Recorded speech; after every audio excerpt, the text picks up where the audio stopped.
Hello, and thank you. So to start with, I wanted to really highlight a few experiences that led me to be here today. And in 2015 and 2016, I served as the student body president at Northern Iowa. In this role, we faced campus student protests on racial equity issues, as many campuses did across the country. Additionally, we were led to advocate that we hire our campus's first chief diversity officer, that the position be hired through a national search and be a direct report to the president of the institution. Since then, I've come to reflect that one office, one position is critical when it comes to holding institutions accountable and moving the needle forward. But one position and one office is insufficient when it comes to fully integrating diversity, equity, and inclusion, or DE&I work on a campus. Additionally, I was reminded of a story in my early years as a recent graduate working in higher education. A student that I had supervised was about to graduate college, and over coffee, he asked me in 2020 about Black Lives Matter. After a pretty lengthy conversation, difficult conversation, we shared different opinions about different things, but the student engaged in the dialogue, and they thanked me because if it hadn't been for me, they would never have talked about that kind of a topic in their 4 years in higher education. Now, to go through college and not talk about racial equity, in my opinion, is really a shame, and it is related to kind of the other work that I have done since then in community engagement. As seen in the pictures, taking students on service trips and having students engage in transformative learning opportunities where they really engage and learn from people and places that are different and similar to them in lots of different ways. Additionally, I'm led to kind of think about the public good and what that means. And as a public administration student, I think about public problems, and often we refer to these as wicked problems. And then what is an institution's role in addressing these problems? Is it to create students or facilitate students to think about solution-based thinking or intentional community-based work to deal with complex challenges that communities face? Either way, we have lots of wicked problems. And one in particular has foregrounded my own research, which is that of racism. And one of our leading experts in higher education equity, Lori Patton-Dafis, calls racism a public health crisis. So with that, I kind of want to think about this kind of sentiment that James Baldwin shares. And it's a little bit of a blurry picture. I took it at the African American History Museum in DC. But the great force of history comes from the fact that we carry it within us, are unconsciously controlled by it. History is literally present in all that we do.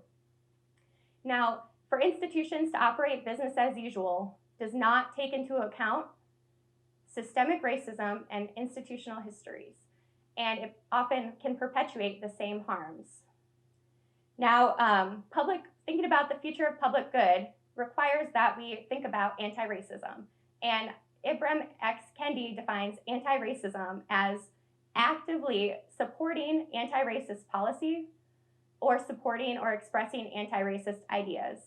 He also talks about in his book the need to have this work be ongoing and be specific and conscious action. It's not just, I'm not a racist, it's actively supporting anti-racist in an agenda. So one university president at Arcadia University, AJ Nair, is kind of doing this work through a few different strategies. One of those strategies was increasing the university cabinet diversity makeup substantially. So the people making decisions in the cabinet and supporting work on campus were not all white. Because when he was hired, he was the only white or the only non-white member on the cabinet. He also does this by holding each of those senior leaders accountable to progress a campus-wide anti-racist agenda. And so I am left with thinking about what solutions might move a campus forward toward an anti-racist agenda. And often other campuses are not quite as close to where Arcadia University is at the moment, like the University of Massachusetts, Boston, which just worked to center anti-racism in the strategic plan, to exceptional backlash, in part from 75 faculty that signed this letter on the screen above. And they were nervous, or they viewed that the centering of anti-racism in the strategic plan contradicted academic freedoms, perhaps certain teaching strategies that they believe are data-driven but might contradict using a centering of anti-racism. And this leaves us with a huge question in terms of where we are in university settings. Are we moving toward anti-racism? Are we actively taking these steps? And if so, what does that look like and how? And really, ultimately, this type of strategic plan is a response to harms that students, faculty, and staff across the country over time have faced. It is in line with diversity and equity expertise across the country. And it, in part, the resolutions that campuses have tried have not been the most effective. A lot of times has to do with the way that norms and practices operate on a campus, whether it be top-down decision-making, as I kind of mentioned, often led by white boards and white cabinet, made up of white cabinet members, as well as a transactional approach to teaching and learning that are not in line with thinking about how to integrate diversity, equity, and inclusion across campus. So I posit that community engagement is a strategy to assess and progress diversity and equity work. And as a community engagement professional, I am recognizing that if we don't start from a critical lens, universities are not representing or not reflecting on the fact that a public good, when an institution began, was really a white public good. And to not center race and racism in a conversation about racial equity will only lead to, at best, incremental change or no change at all. And so community engagement is really already starting to embrace some of these ideals in daily work, moving toward anti-racist, community-engaged experiences, anti-racist, community-engaged teaching courses, for example, and thinking about how do we produce students that are ready to address these complex and wicked problems. Additionally, our research focuses a lot on partnerships and what the partnerships look like from how students are operating within a community context, but also how we as an institution partner with universities, with university partners and campus, nonprofit partners, and whether or not we are engaging in these relationships with reciprocity and equity and mutual benefit. But beyond that, are we involving community partners as co-educators of students and so forth? So in thinking through what that means for our students, it means that students engage in high impact practices. It means that they are more likely to retain and often form mentoring relationships with more people on a campus. We're more likely to recruit diverse faculty and staff, as well as really overall have a shared transformative learning opportunity where people are engaged in civic responsibility, bridge building, and prioritizing the public good. So ultimately, just highlighting that I believe that community engagement can serve as this model for how to achieve diversity and equity integration on campus. DE&I work relates to community engagement work. Community engagement work relates to diversity and inclusion work for a number of reasons: shared outcomes, shared goals, a lot of overlap in the research and practice. And ultimately, the key is, from my perspective, is this partnership idea of how to involve students and faculty and staff really in decision making as equitable partners.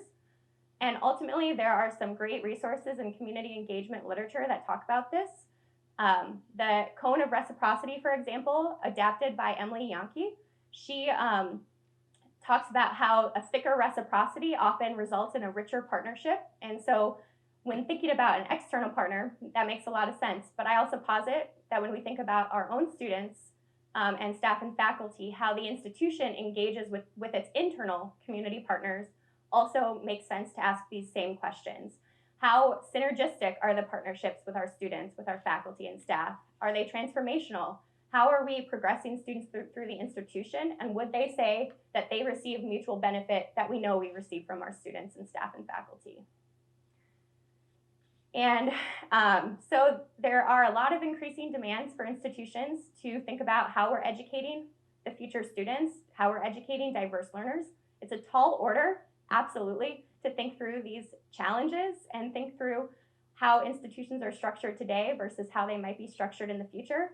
But I call upon when there is backlash to challenging ideas, when there's backlash to changing curriculum, that senior leaders really stand up for students, that faculty and staff think about how their daily work is impacted and influenced by an anti-racist approach, and that we really need to think about how this work becomes integrated across campus, the way that community engagement is thinking about how anti-racism is engaging and interacting with their own curriculum, programs, and so forth, can serve us all as a model for how to move that forward. And I want to also share this adapted model of full integration that I adapted from Barbara Holland, focused on community engagement, but I think that it applies to also how we can integrate fully diversity, equity, and inclusion. And I want to first focus on strategic alignment and mission and vision-driven work. So when we ask ourselves if we're here for the public good, and can that be separated from an anti-racist agenda, how is that question and how is that answer reflected in our strategic alignment and our vision-driven work? Additionally, kind of circling through, how are diverse students, faculty, and staff engaged in the process of decision-making? On a strategic plan, are they given a draft to comment on? Are they involved in one subcommittee of making a strategic plan? Or are they part of the planning process from day one of forming a strategic plan, and not just like I was the student body president on the planning committee, but diverse representation and thinking through what that looks like and how that could change the sustainability of policy that is meant to best support students. So I want to leave with some sentiments here, and one in particular is about what we think of and how we think of educating our students. So I would argue that privilege, education is privilege, and thinking about this Toni Morrison sentiment that when we produce students that are free, it is their duty to free other people, and think about what that means, and think about the fact that we even have to still say that. Additionally, I would like the audience members, and in particular white campus professionals, to think about the sentiments shared in this Martin Luther King Jr. quote, which shares that white Americans won't as often work toward a full equality and integration of equality, embrace that in their work. And I think that's why you see from state legislatures to higher education institutions and many others being afraid to be measured by an anti-racist measuring stick, like faculty that signed the letter at the University of Massachusetts, Boston. I want to highlight one more thing, which is that in doing research, I found that there's a website called thedemands.org where 80 campuses have shared from 2015 to now racial equity demands. They mirrored demands that I read in an article in 1971 and some other adjacent research around the same time. I don't want to read the same Black student experiences that are happening in another 50 years. And we can do better if we stop letting history control us and start being very forceful in terms of adopting an anti-racist agenda. So, thank you.